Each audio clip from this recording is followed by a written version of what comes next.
तो दोस्तों ये जो मॉर्फोलॉजी चैप्टर है इसमें आप सभी लोगों को ये डाउट होता है कि इसमें कितने एग्जाम्पल है, एग्जाम्पल याद कैसे होंगे और इतने सारे कंसेप्ट हुए, ये सारे कंसेप्ट क्लियर कैसे होंगे। तो आप इस लेक्चर को एक बार अच्छे से देखो और लेक्चर खत्म होने के बाद आप मेरे को ये बताना कि सारे एग्जाम्पल, सारे कंसेप्ट क्लियर हुए कि नहीं।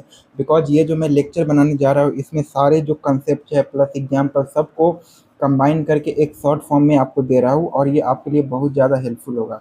तो चलिए हम अभी स्टार्ट करते हैं इसको। सबसे पहले तो आप ये देखो, सबसे पहला टॉपिक जैसे एनसीईआरटी का सीक्वेंस है। एनसीईआरटी के सीक्वेंस में सबसे पहले रूट दिया गया है। देखो रूट को तो पहले 3 पार्ट में डिवाइड करता है। पहला होता है रीजन ऑफ मेरिस्टेमेटिक एक्टिविटी, दूसरा होता है रीजन ऑफ इलोंगेशन और तीसरा होता है region of maturation. Region of meristematic activity, meristematic activity वह रीजन होता है जहाँ पे सेल्स कंटिन्यूअसली डिवाइड करते हैं। अगर कोई सेल्स जिस जगह पे सेल्स अगर कंटिन्यूअसली डिवाइड करेंगे वहाँ पे क्या होना चाहिए, वहाँ पे ये होना चाहिए कि उसका सेल वॉल थिन होना चाहिए, तभी तो कंटिन्यूअसली डिवाइड कर पाएंगे ना। तो उसका सेल वॉल थिन होता है मेरिस्टेमेटिक रीजन का। दूसरा होता है कि प्रोटोप्लाज्म डेंस होना चाहिए। प्रोटोप्लाज्म क्यों डेंस होना चाहिए? बिकॉज सेल्स को कंटिन्यूअसली डिवाइड करना है, कंटिन्यूअसली डिवाइड करना तो उसको प्रोटोप्लाज्म चाहिए ना, तो इसलिए डेंस प्रोटोप्लाज्म होता है। दूसरा होता है region of elongation. Elongation region क्या होता है? जो सेल्स डिवाइड कर गए उसको तो इलोंगेट भी तो करना है ना, बड़े भी तो होना है ना। तो increase in growth in length हो जाता है, मतलब रीजन ऑफ इलोंगेशन में क्या होता है, लेंथ में इंक्रीजमेंट आ जाती है। तीसरा होता है रीजन ऑफ मैचुरेशन। मैचुरेशन के रीजन में क्या होता है, यहाँ पे जो सेल्स इलोंगेट हो गए हैं उसके बाद यहाँ पे आने के बाद मैच्योर हो जाते हैं। तो ये तीनों रीजन आपको क्लियर हो गया। अब एक आता है कि रूट कैप क्या होता है। तो आप ये याद कर लो कि रूट कैप रूट के एपेक्स में होता है जो सोयल में पेनिट्रेट करने में हेल्प करता है और पेनिट्रेशन के बाद रूट को प्रोटेक्शन भी देते हैं। अब आ जाते हैं टाइप्स ऑफ रूट। रूट कितने तरह के होते हैं? तो देखो ऐसे रूट तो 3 तरह के होते हैं, टैप रूट, फाइब्रस रूट और एडवेंटिशियस रूट। टैप रूट क्या होता है? जो डायरेक्टली रेडिकल से डेवलप करता है। रेडिकल से जो रूट डेवलप करने के बाद प्राइमरी रूट, सेकेंडरी रूट और टर्शियरी रूट में चेंज हो जाते हैं उसको बोलते हैं टैप रूट। टैप रूट का एग्जांपल आप देख सकते हैं, मस्टर्ड का जो प्लांट होता है वो टैप रूट का एग्जांपल होता है। दूसरा होता है फाइब्रस रूट। फाइब्रस रूट क्या होता है? फाइब्रस रूट वह रूट होता है जहाँ पे जो रूट होता है स्टेम से मतलब स्टेम से एराइज होता है, बेस ऑफ स्टेम से एराइज होता है, उसको बोलते हैं फाइब्रस रूट। तीसरा होता है एडवेंटिशियस रूट। एडवेंटिशियस रूट क्या होता है? मतलब रेडिकल के अलावा कहीं से भी जो रूट निकले उसको बोलते हैं एडवेंटिशियस रूट। इसका एग्जांपल हो जाता है ग्रास, मोनेस्टा और बनियान ट्री। अब रूट का फंक्शन, तो देखो रूट का फंक्शन हो जाता है कि root absorption set water and mineral के एब्जॉर्प्शन में हेल्प करता है। दूसरा हो जाता है कि प्लांट को इनकरेज प्रोवाइड करता है। तीसरा हो जाता है कि फूड मटेरियल का स्टोरेज प्रोवाइड करता है और चौथा आपकी पीजीआर मतलब प्लांट ग्रोथ रेगुलेटर का सिंथेसिस भी करता है। पीजीआर का सिंथेसिस रूट ही करता है। अब हम आ जाते हैं कि स्टेम। स्टेम क्या होता है? तो देखो ascending part of the plant होता है ये स्टेम, आपको पता ही है। स्टेम्स में नोड और इंटर नोड होता है। नोड क्या होता है? जहाँ पे लीव्स एराइज करता है उसको नोड बोलते हैं। दो नोड के बीच के जो डिस्टेंस होता है उसको इंटर नोड बोलते हैं। अब मेन फंक्शन, रूट का तो मेन फंक्शन था कि मतलब वाटर एंड मिनरल के एब्जॉर्प्शन करना, प्लांट ग्रोथ रेगुलेटर का सिंथेसिस करना और देन उसके बाद इनकरेज प्रोवाइड करना। लेकिन एसटीएम का फंक्शन हो जाता है कि ब्रांचेज को स्प्रेड करना, conduction and water and mineral photosynthesis करना। और कुछ जो स्टेम होते हैं वो स्टोरेज बिल के लिए भी यूज होते हैं, सपोर्ट के लिए यूज होते हैं, प्रोटेक्शन के लिए यूज होते हैं और वेजिटेटिव प्रोपगेशन में भी स्टेम का यूज करते हैं। तो इसको अगर हम डायग्रामेटिक व्यू से देख ले, 3D व्यू में देख ले तो ये आपको ज़्यादा क्लियर हो जाएगा। तो चलिए आपको एक मतलब डायग्रामेटिक व्यू में दिखाते हैं कैसे होता है, देन उसके बाद आप मेरे को बताइए कि आपको कैसा लगा ये एक नया कंसेप्ट है जिसमें आपको अच्छे से समझ आ जाएगा। देखो सबसे पहले स्टेम है, तो स्टेम क्या होता है? बियर ब्रांचेज हो जाते हैं, यहाँ पे लिप्स हो जाते हैं, फ्लावर्स और फ्रूट्स हो जाते हैं, नोड्स और इंटर नोड्स हो जाते हैं। जैसे कि स्टेम हुआ तो इसको नोड बोल देते हैं, ये दो नोड के बीच के डिस्टेंस को इंटर नोड बोल देते हैं। नोड नोड नोड होता है कि जहाँ से लिप्स राइज होता है, इंटर नोड होता है दो नोड के बीच के डिस्टेंस को। और मेन फंक्शन क्या होता है स्टेम का? स्प्रेडिंग ऑफ ब्रांचेज, ब्रांचेज को स्प्रेड करना होता है, कंडक्शन में हेल्प करते हैं, यहाँ पे सपोर्ट प्रोवाइड करते हैं। टेंड्रिल्स होते हैं वो सपोर्ट प्रोवाइड करते हैं टेंड्रिल्स। उसके बाद थॉर्न्स होते हैं प्रोटेक्शन प्रोवाइड करते हैं और वेजिटेटिव प्रोपगेशन में हेल्प करते हैं। और आप अगर रूट भी देखोगे तो जैसे ये टैप रूट हो गया, ये टैप रूट हो गया, टैप रूट हो गया आपका मस्टर्ड प्लांट में, देखो टैप रूट ये हो गया, प्राइमरी सेकेंडरी टर्शियरी रूट में डिवाइड करता है। फाइब्रस रूट हो गया जो बेस ऑफ स्टेम से एरोज करते हैं, वेट प्लांट में हो जाते हैं। बनियान ट्री में देखते हो आप कि मतलब एकदम से एक पेड़ है वहाँ पे बहुत सारे रूट लटके हुए हैं, तो वो ग्रास, मोनिस्टा और बनियान ट्री में हो जाते हैं। तो ये आपके हो गए एडवेंटिशियस रूट। अब आ जाते हैं लीफ के कॉन्सेप्ट पे। ये लीफ क्या होता है? देखो आप ये जान लो पहले लीफ होता क्या है। तो लीफ कुछ नहीं होता है, नोड पे डेवलप करता है। और लीफ में जो बड होता है वो एक्जिल ऑफ लीफ में डेवलप करता है बड। और दूसरा हो जाता है कि लीफ को हम तीन पार्ट में डिवाइड करते हैं। पहला होता है लीफ बेस, दूसरा होता है पेटियोल और तीसरा होता है लेमिना। लीफ बेस क्या करता है, लीफ को अटैच करता है स्टेम से, लीफ को अटैच करता है, उसको लीफ बेस बोलते हैं। पेटियोल क्या करता है, पेटियोल आपको होल्ड करके रखता है लीफ को होल्ड करके रखता है। और पेटियोल फ्लटरिंग में हेल्प करता है। फ्लटरिंग क्या होता है, जैसे लीव्स ऐसे ऐसे करते हैं ना एयर में, तो फ्लटरिंग में कूलिंग इफेक्ट देते हैं और लीफ को एकदम कूलिंग इफेक्ट प्रोवाइड करते हैं। और लेमिना लेमिना ये होता है कि फ्लैट ग्रीन पार्ट हो जाता है प्लांट, जो फोटोसिंथेसिस करता है। मेन जो लीफ होता है उसी को लैमिना बोल देते हैं।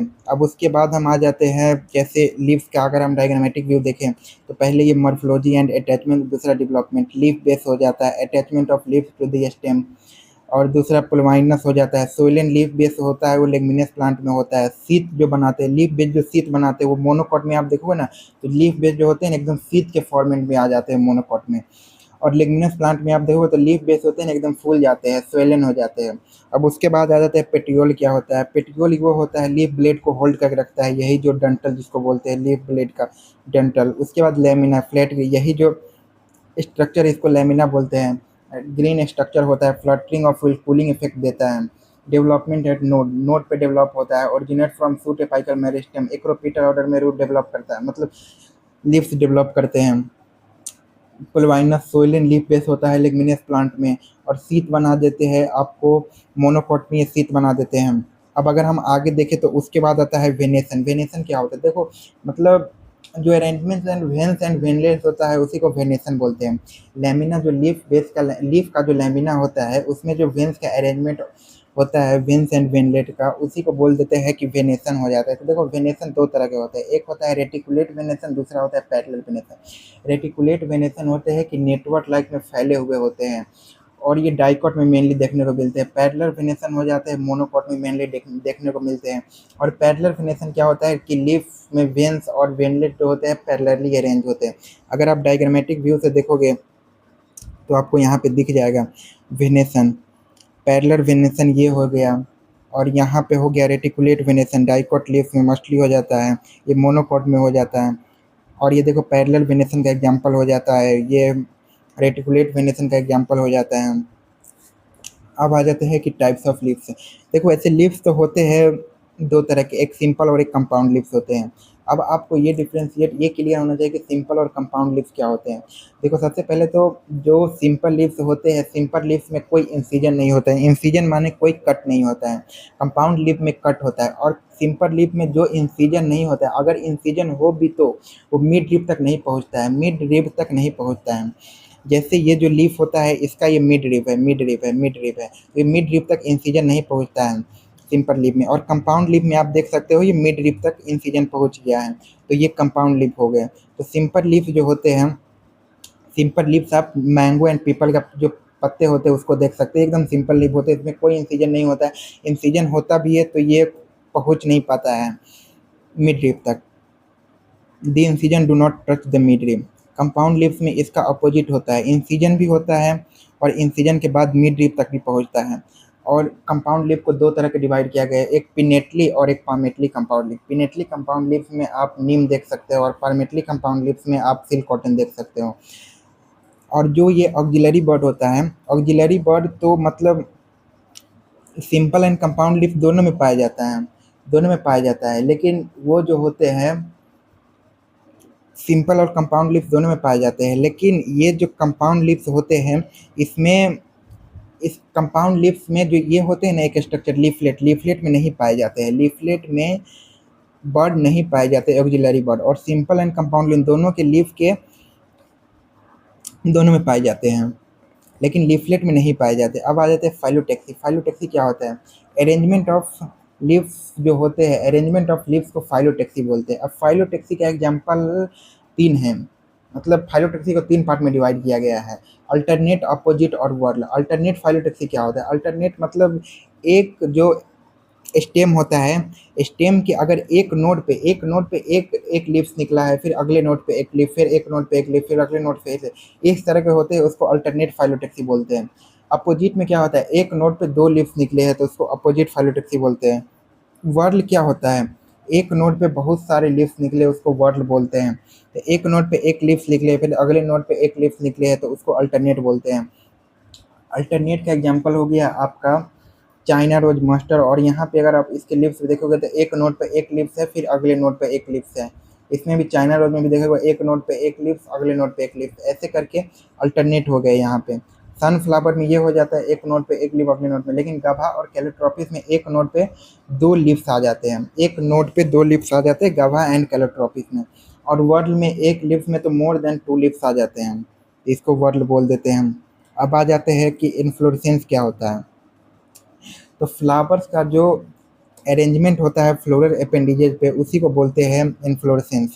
इन्फ्लोरेसेंस दो तरह के होते हैं, एक रेसिमोज और दूसरा साइमोज। रेसिमोज कंटिन्यू ग्रो करते हैं, बट साइमोज इन्फ्लोरेसेंस होते हैं वो टर्मिनेट हो जाते हैं, और जो रेसिमोज होते हैं वो एक्रोपिटल ऑर्डर में होते हैं। एक्रोपिटल ऑर्डर क्या होता है, जो मतलब यंग फ्लावर होगा वो ऊपर होगा, ओल्ड फ्लावर होगा वो नीचे होगा। बेसिपिटल ऑर्डर क्या होता है, बेसिपिटल ऑर्डर होता है कि यंग वाला नीचे होगा ओल्ड वाला ऊपर होगा। तो ये रेसिमोज में एक्रोपिटल देखते हैं और साइमोज में बेसिपिटल देखते हैं। इसको आप इमेज से भी देख सकते हैं, दिखा रहा हूँ आपको। जैसे ये इन्फ्लोरेसेंस हो गया तो यहाँ पे देखो फ्लावर यहाँ पे है और यहाँ पे जो फ्लावर है वो टर्मिनेट कर दिया है। मेन एक्सिस कंटिन्यू ग्रो है, फ्लावर एक्रोपिटल सक्सेशन में, और मेन एक्सिस टर्मिनेट हो जाता है बेसिपिटल में। तो ये हो गया इन्फ्लोरेसेंस का। अब आ जाते हैं हम कि फ्लावर क्या होता है। तो फ्लावर कुछ नहीं होता है, फ्लावर एक मॉडिफाइड फ्रूट होता है जिसका जो नोड एंड इंटर नोड के बीच का जो डिस्टेंस होता है वो कंडेंस हो जाते हैं। कंडेंस हो जाते हैं तो उसी को बोलते हैं कि इंटर नोड एंड इलॉन्गेट का बीच का डिस्टेंस होता है वो कंडेंस हो जाते हैं। और ये जो फ्लावर में डिफरेंट फ्लोरल अपेंडेजेज होते हैं वही कंडेंस पार्ट से बन जाते हैं। और जब भी कोई सूट टिप ट्रांसफॉर्म हो जाता है फ्लावर में, जब भी कोई सूट टिप फ्लावर में ट्रांसफॉर्म हो जाता है तो वो हमेशा सोलेटरी होता है, वो हमेशा सोलेटरी होता है। अब आ जाते हैं सिमेट्री। सिमेट्री में आप तीन तरह के याद कर सकते हो, एक होते हैं एक्टिनोमॉर्फिक, दूसरा जाइगोमॉर्फिक और तीसरा एसिमेट्री। एक्टिनोमॉर्फिक होते हैं रेडियल सिमेट्री, जाइगोमॉर्फिक होते हैं बाइलेटरल सिमेट्री, और एसिमेट्रिक इरेगुलर स्ट्रक्चर होते हैं। तो रेडियल सिमेट्री मतलब क्या होता है, रेडियल सिमेट्री एक्टिनोमॉर्फिक होता है कि उसको किसी भी प्लेन से काटो तो वो दो पार्ट में डिवाइड हो जाएंगे, उसको बोलते हैं एक्टिनोमॉर्फिक रेडियल सिमेट्री। या तो आप वर्टिकली काटो हॉरिजॉन्टली काटो वो दो पार्ट में डिवाइड होंगे ही होंगे। इसका एग्जांपल आप याद कर सकते हैं मस्टर्ड, धतूरा और चिल्ली, एमसीडी करके याद कर सकते हैं। और zygomorphic bilateral symmetry, bilateral symmetry में किसी एक मतलब दो पार्ट में तो डिवाइड होंगे बट एक पार्टिकुलर वर्टिकली प्लेन में, अगर एक पार्टिकुलर वर्टिकली प्लेन में काटोगे तभी दो पार्ट में डिवाइड होगे, तो ये हो जाते हैं जाइगोमॉर्फिक। अब आ जाते हैं एसिमेट्रिक फ्लावर, इसको आप दो पार्ट में डिवाइड ही नहीं कर सकते, तो इसका एग्जाम्पल हो गया कैना। तो इसको आप देख सकते हैं डायग्राम से, ये फ्लावर है, origin developed floral appendages, solitary होता है, इन्फ्लोरेसेंस सोलेटरी हो जाता है, इन्फ्लोरेसेंस हो जाता है, फ्लावर का डेवलपमेंट इंटरनोड कंडेंस हो जाता है, ये देख सकते हैं आप। सिमेट्री देख सकते हैं, एक्टिनोमॉर्फिक माने कि रेडियल सिमेट्री, रेडियल सिमेट्री मतलब देखो आप इसको इस तरह किसी भी प्लेन से दो पार्ट में डिवाइड कर सकते हो, हॉरिजॉन्टली प्लस वर्टिकली किसी भी प्लेन से। जाइगोमॉर्फिक में सिर्फ आप वर्टिकली काटोगे तब भी दो पार्ट में डिवाइड हो सकते हैं, इसका गुलमोहर और बीन एग्जाम्पल हो जाता है, बीन और केसिया हो जाते हैं, पे गुलमोहर बीन और कैसिया हो जाता है। एसिमेट्रिक एग्जांपल हो जाता है कैना। तो देखो आप इसको एक ही प्लेन से दो पार्ट में डिवाइड कर सकते हैं, आप इसको किसी भी प्लेन से दो पार्ट में डिवाइड कर सकते हैं, और आप इसको दो पार्ट में डिवाइड कर ही नहीं सकते हैं। तो ये हो गया आपका सिमेट्री, ये बहुत इंपॉर्टेंट है, आप इसको याद कर लो बिकॉज इसके एग्जांपल पूछने के बहुत ज़्यादा पॉसिबिलिटी होते हैं। अब आ जाते हैं पोजीशन ऑफ ओवरी। ओवरी का पोजीशन फ्लोरल पार्ट के कंपेयर में कैसे होता है, तो देखो इसको तीन तरह से हो सकते हैं, ये या तो हाइपोगाइनस होता है, या तो पेरीगाइनस होता है, या फिर एपिगाइनस होता है। हाइपोगाइनस यानी कि सुपीरियर ओवरी, ओवरी सुपीरियर होगा। पेरीगाइनस माने कि जो हाफ सुपीरियर होता है उसको पेरीगाइनस बोलते हैं, और अगर वो इन्फीरियर ओवरी हो गया तो उसको एपिगाइनस बोलते हैं। सुपीरियर ओवरी का एग्जांपल क्या होता है, मस्टर्ड, चाइना रोज और ब्रिंजल, ये तीनों में सुपीरियर ओवरी होता है। पेरीगाइनस का एग्जांपल क्या होता है, रोज, प्लम, पीच, ये मतलब हाफ इन सुपीरियर होता है। एपिगाइनस मतलब इन्फीरियर, गभा और कुकुम्बर में इन्फीरियर ओवरी होता है। आप देख सकते हो मस्टर्ड सुपीरियर ओवरी में mustard, China rose, brinjal. Perigynous half superior में रोज, प्लम, पीच आ जाते हैं। एपिगाइनस इंफीरियर ओवरी में गवाह और कुकुम्बर आ जाते हैं, ये दोनों इंफीरियर में आ जाते हैं। तो अगर टाइग्रामेटिक व्यू से देखो तो आप देख सकते हो यहाँ पे गाइनोसियम है, फिर यहाँ पे ये हाफ इंफीरियर सुपीरियर है और ये इंफीरियर है। तो आप ऐसे करके देख सकते हो। तो डायग्रामेटिक व्यू से अगर आप देखते हो तो आपका ये ज़्यादा क्लियर हो जाता है और आपको याद भी रहता है हमेशा, मतलब लॉन्ग टाइम के लिए याद भी रहता है। अब हम आ जाते हैं कि फ्लावर क्या होता है। तो फ्लावर फ्लावर तीन तरह के होते हैं। पहला होता है ट्राइमेरस, टेट्रामेरस और पेंटामेरस, तीन तरह के फ्लावर होते हैं। और जो फ्लोरल अपेंडेजेज होते हैं, अगर वो 3 के मल्टीपल में है तो उसको ट्राइमेरस बोलते हैं, 4 के मल्टीपल में है टेट्रामेरस बोलते हैं, 5 के मल्टीपल में है पेंटामेरस बोलते हैं। और ये जो कोरोला होता है, कोरोला मतलब 4 तरह के शेप के होते हैं। ट्यूबुलर होते हैं, बेल शेप होते हैं, फनल शेप होते हैं और व्हील शेप होते हैं। आप अगर इसके शेप स्ट्रक्चर फॉर्म में देखोगे, जैसे ये फ्लावर होता है टेट्रामेरस, सीन 4 के मल्टीपल में होता है, 5 के मल्टीपल में होता है फ्लोरल अपेंडेजेज, तो इसको ट्राइमेरस बोलते हैं, इसको टेट्रामेरस बोलते हैं, इसको पेंटामेरस बोलते हैं। ट्राइमेरस। और ये जो कोरोला होता है, ये कोरोला ट्यूबुलर भी हो सकता है, यहाँ पे बेल शेप भी हो सकता है, यहाँ पे फनल शेप भी हो सकता है और वेल शेप भी हो सकता है। स्टेमिनोड जो होता है, स्ट्राइल स्टामिन को स्टेमिनोड बोलते हैं, स्ट्राइल स्टामिन को स्टेमिनोड बोलते हैं। अब आ जाते हैं पार्ट्स ऑफ फ्लावर। देखिए आपको भी पता है कि फ्लावर 4 पार्ट में डिवाइड होता है, मतलब कि सबसे बाहर वाला स्ट्रक्चर होता है कैलिक्स होता है, उसके बाद करोला होता है, उसके बाद एंड्रोसियम होता है, उसके बाद गाइनोसियम होता है। कैलिक्स जो जो बर्ड स्टेज में होता है फ्लावर, उसको प्रोटेक्ट करके रखता है। कोरोला इंसेक्ट को अट्रैक्ट करने में, मतलब फ्लावर को पॉलिनेट करने में, पॉलिनेट करने के लिए इंसेक्ट की जरूरत होती है ना, तो इंसेक्ट को अट्रैक्ट करने में हेल्प करता है कोरोला।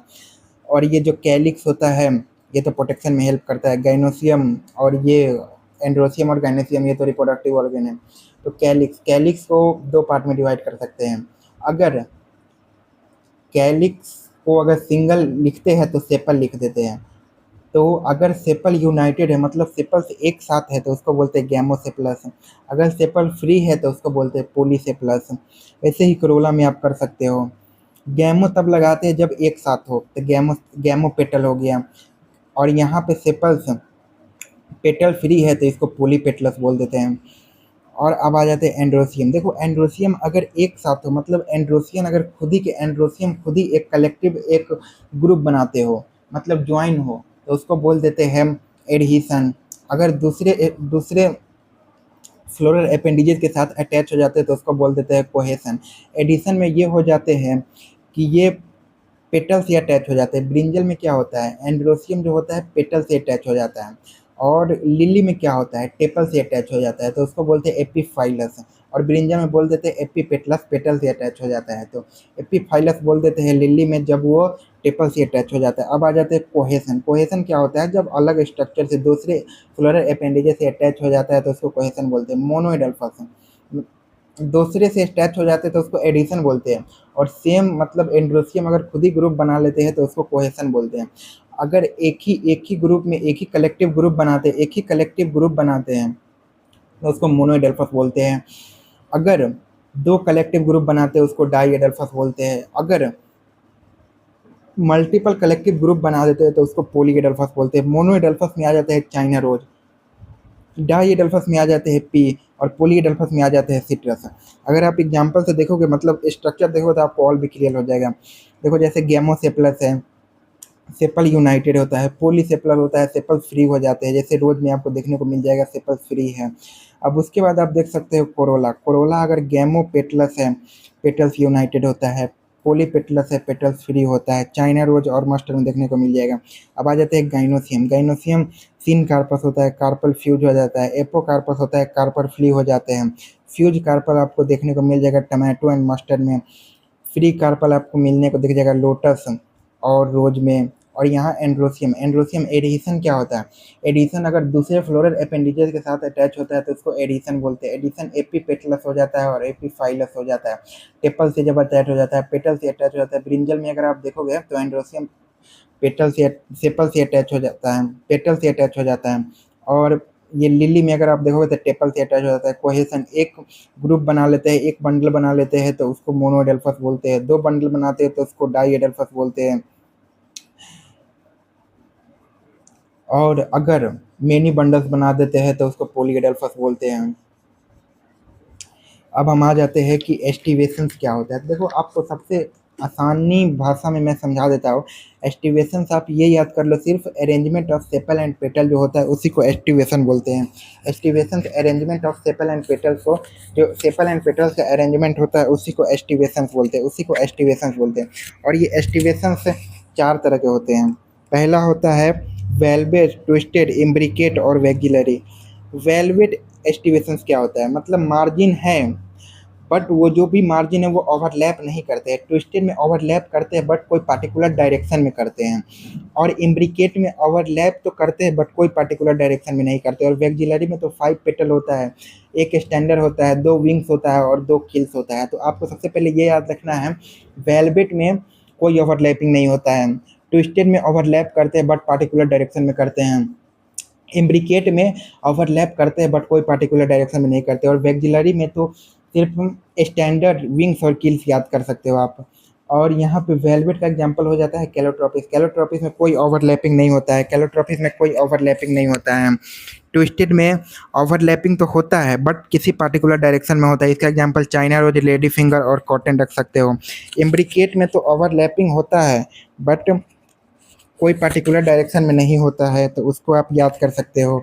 अब आ जाते हैं वेक्जिलरी। वेक्जिलरी में तो मल्टीपल स्टैंडर्ड याद कर सकते हो, विंग्स और किल्स याद कर सकते हो। इसको अगर हम इमेज के फॉर्मेट में देखें तो आपको और भी ज़्यादा क्लियर हो जाएंगे।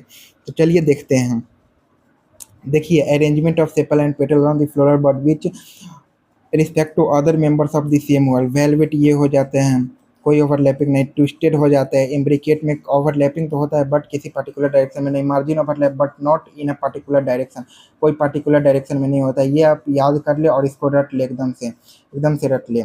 ट्विस्टेड में क्या होता है, ओवरलैप तो होता है लेकिन पर्टिकुलर डायरेक्शन में होता है। नेक्स्ट सोन ऐसे पर्टिकुलर डायरेक्शन में होता है। वेलवेट में क्या होता है, कोई ओवरलैपिंग नहीं होता है। कैलोट्रोफिस, कैलोट्रोफिस का आप देख सकते हो। चाइना रोज, लेडी फिंगर और कॉटन में ओवरलैपिंग होता है, पर्टिकुलर डायरेक्शन में होता है। मार्जिन में क्या होता है, मतलब इम्ब्रिकेट में क्या होता है, मार्जिन ओवरलैप करते हैं बट किसी पर्टिकुलर डायरेक्शन में नहीं करते। केसिया और गुलमोहर इसका एग्जांपल हो गया। वेक्जिलरी, पेपलेनेसियस भी बोलते हैं इसको। एक पोस्टेरियल वेक्जिलम होता है, विंग्स होता है और किल्स होते हैं। 5 पेटल, एक स्टैंडर्ड, 2 विंग्स और 2 स्मॉल टेंटेरियल किल्स होते हैं। पी और बीन इसका एग्जांपल याद कर सकते हैं आप लोग। पी और बीन, केसिया गुलमोहर, पी और बीन वेक्जिलरी का एग्जांपल हो गया। अब आ जाता है प्लेसेंटेशन। प्लेसेंटेशन क्या होता है, arrangement of ovules. Ovules ovary का जो ओविल्स में जो ओवरी मतलब ओविल्स, ओवरी में जो ओविल्स अटैच होता है उसको बोलते हैं प्लेसेंटेशन। प्लेसेंटेशन को हम 5 तरह से डिवाइड करते हैं। मार्जिनल डिवाइड करते हैं, पेराइटल डिवाइड करते हैं, एक्जाइल, फ्री सेंट्रल और बेसल। मार्जिनल का एग्जांपल हो जाता है पी। पेराइटल का एग्जांपल हो जाता है मस्टर्ड और आर्जिमोन। एक्जाइल का एग्जांपल हो जाता है चाइना रोज, टोमेटो और लेमन। फ्री सेंट्रल का होता है डायंथस और प्रिमरोज। बेसल का एग्जांपल हो जाता है सनफ्लावर और मैरीगोल्ड। इसको अगर आप इमेज के फॉर्मेट में देख लेंगे तो आपको और भी ज़्यादा क्लियर हो जाएगी। जैसे ये देख सकते हो, ये मार्जिनल है पी में, जो ओवल्स अटैच होता है ओवरी में। ये पेराइटल होता है, पेरीफेरी के साइड होता है। ये एक्जाइल होता है, सेंट्रल के ओर होता है, सेंट्रली होता है। Arrangement of Oval with in the ovary, ये फ्री सेंट्रल होता है, डायंथस और प्रिमरोज। और ये बेसल प्लेसेंटेशन होता है। अब आ जाते हैं फ्रूट। तो फ्रूट आप कुछ मत याद करो, फ्लावरिंग प्लांट का एक कैरेक्टरिस्टिक फीचर्स होता है। जो राइपेंड ओवरी होता है वही डेवलप करके फ्रूट बन जाते हैं, और जो ओवल्स होता है ओवरी फ्रूट में डेवलप करते हैं और ओवल सीड में डेवलप करते हैं। फ्रूट में सीड प्लस पेरिकार्प होते हैं। और ये जो फ्रूट होते हैं पेरिकार्प होते हैं, फ्लेशी और ड्राई कुछ भी हो सकते हैं। और अगर आप ऐसे देखो तो पेरिकार्प को 3 तरह में डिवाइड करते हैं, एपिकार्प, मेसोकार्प और एंडोकार्प। और पार्थिनोकार्पिक विदाउट फर्टिलाइजेशन जो डेवलप करते हैं उसको पार्थिनोकार्पिक बोलते हैं। मैंगो और coconut drupe fruit develop from monocarpellary gynoecium superior ovary से। Mango fleshy mesocarp. मैंगो का क्या होता है, मेसोकार्प होता है वो फ्लेसी होता है। कोकोनट का मेसोकार्प फाइब्रस होता है। और कोकोनट एंड मैंगो दोनों दोनों का जो इंडोकार्प होता है, स्टोनी एंड हार्ड होता है। अब आ जाते हैं सीड में। Ovules after fertilization develop into seed. Ovules जो होता है सीड में डेवलप कर देता है। सीड को दो पार्ट में डिवाइड करते हैं, एक सीड कोट, दूसरा एम्ब्रॉय। सीड कोट को आउटर सीड कोट का जो आउटर पार्ट होता है उसको टेस्टा बोलते हैं, इनर पार्ट होता है उसको टेगमन बोलते हैं। एम्ब्रॉय कोटिलिडन होता है 1 और 2, और दूसरा एम्ब्रॉय नेरल एक्सिस होता है विच रेडिकल एंड प्लीम्यूल। तो ऐसे आप देख सकते हो स्ट्रक्चर में। जैसे ये फ्रूट हो गया तो जनरल स्ट्रक्चर हो जाता है। Mature life in ovary developed after fertilization. Fruit mature ovary हो जाता है फर्टिलाइजेशन के बाद। एक्जोकार्प होता है, मीजोकार्प होता है और इंडोकार्प होता है, और ये सीड हो जाता है। एपिकार्प बोलते हैं फ्लेसी मिडल ईयर, ये हो जाता है मैंगो में, ये सीड हो जाता है। Fruit seed plus pericarp may be dry और fleshy when pericarp is fleshy. Epicarp, mesocarp और इंडोकार्प में टाइप पर तीनों carp without fertilization drupe fruit mango और कोकोनट हो जाता है। एपिकार्प, मीजोकार्प, एंडोकार्प सीड हो जाता है। मैंगो फ्लेसी मीजोकार्प, इसका मीजो मैंगो का मीजोकार्प एडिबल होता है, और कोकोनट का endo carp stony and hard हो जाता है। एपिकार्प, मीजोकार्प और इंडोकार्प हार्ड स्टोनी सेल्स हो जाते हैं। अगर आप इसके बाद भी देखोगे स्ट्रक्चर ऑफ सीड, तो सीड सीड कोट और टेस्टा और टेगमेन हो जाता है। टेस्टा और टेगमेन हो जाता है। टेस्टा आउटर स्ट्रक्चर हो जाता है, टेगमेन इनर स्ट्रक्चर हो जाते हैं। एम्ब्रॉय कोटिलिडन हो जाता है, एम्ब्रॉय इनर एक्सिस हो जाता है, रेडिकल और प्लीम्यूल सीड कोट। तो आप क्या करो, आप इस लेक्चर को बढ़िया से देखो। एक बार में समझ नहीं आया तो 2 बार देखो, 3 बार देखो, और इसको आप बढ़िया से अगर देखोगे तो उसके बाद आपके जितने भी ये कन्फ्यूजन है ये सारे क्लियर हो जाएंगे, और आपको ये चैप्टर एकदम से याद हो जाएंगे। लगेगा आपको कि एकदम से मेरे को इतना जल्दी ये सारे कुछ एग्जाम्पल याद कैसे हो गए। तो आप इस लेक्चर को 2-3 बार देखो, और देन उसके बाद आप देखने के बाद अगर आपको ये नोट्स चाहिए तो आप कमेंट में बताओ, और देन उसके बाद अगर ऐसे ही लेक्चर चाहिए तो भी कमेंट में बताओ। लेक्चर कैसा लगा ये बताओ। और उसके बाद जो इसका एक और पार्ट बच गया फैमिली वाले पार्ट को हम अगले लेक्चर में कवर कर देंगे। आप पहले ये बताना लेक्चर आपको कैसा लगा, जिससे हमें भी मोटिवेशन मिलती है।